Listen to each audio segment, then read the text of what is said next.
GolfPass. We've moved on over to the short game area, and I've got a 2-for-1 special for you right here. So our first question is from GolfPass member Joseph S. Hi Natalie, thanks for the great short game tips on GolfPass. What degree wedges are you using? Is bounce anything to consider? And part 2 is from GolfPass member Ace.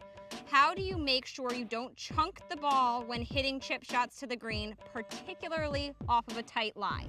So I've got a 56-degree wedge. That's my go-to wedge around the green. It's got 12 degrees of bounce, so that is a lot of bounce. I tend to maybe be a little bit too steep on my wedge shots sometimes, and so that helps me with that problem. So if you are a player who tends to maybe be a little bit steeper into the ball, especially if maybe you're somebody who misses as a slice, you might consider adding bounce. So something like a 12-degree bounce on your wedges, that will help solve that problem for you.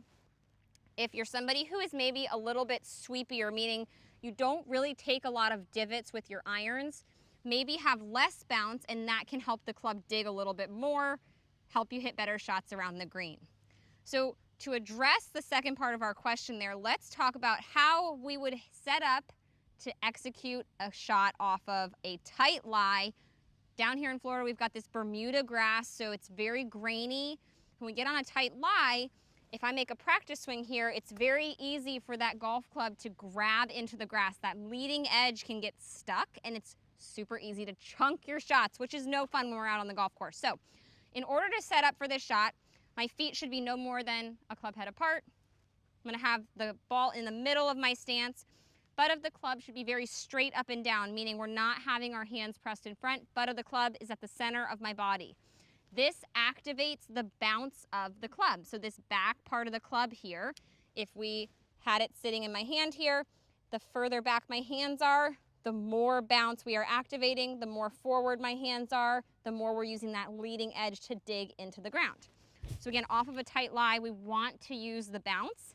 It just makes it so much easier for that club to sort of glide through the grass.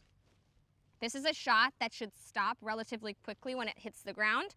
So when I make my practice swings, I want to hear that back side of the club sort of brushing the grass. We should not be taking divots when we do this, not big chunky divots. That would probably tell us our hands are too far in front. So again, butt of the club back, feet nice and close, and then I am using that bounce to brush the grass. Lots of turning happening here.